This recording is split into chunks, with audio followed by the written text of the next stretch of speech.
അസ്സലാമു അലൈക്കും വറഹ്മത്തുള്ളാഹി തആല വബറകാതുഹു.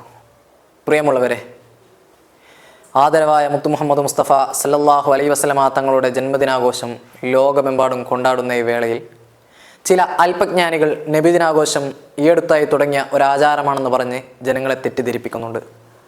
വാസ്തവത്തിൽ നബിദിനാഘോഷം എന്നുള്ളത് ഇന്നോ ഇന്നലെയോ തുടങ്ങിയ ഒരു ആഘോഷമല്ല, മറിച്ച് അതിന് നൂറ്റാണ്ടുകളുടെ പാരമ്പര്യമുണ്ട്.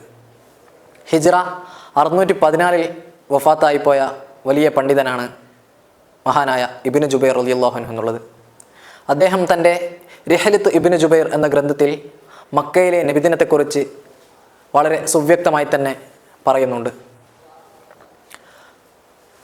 അതിൽ അദ്ദേഹം പറയുന്നത്, വമിൻ മശായിദിഹ അൽ കരീമ ഐളൻ മൗലിദുൻ നബി സല്ലല്ലാഹു അലൈഹി വസല്ലം, താൻ കണ്ട കാഴ്ചയിൽ ഏറ്റവും മനോഹരമായ കാഴ്ചയാണ് നബിദിനാഘോഷം എന്നുള്ളത്.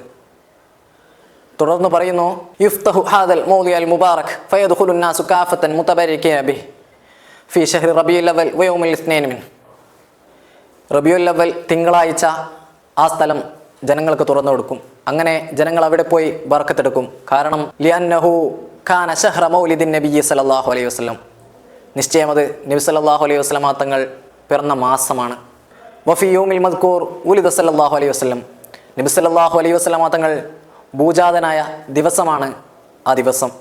വഹുവ യൗമുൻ മശ്ഹൂദുൻ ബിമക്കത ദായിമ, ഇത് മക്കയിലെ സ്ഥിരം കാഴ്ചയാണെന്നാണ് അദ്ദേഹം പറയുന്നത്.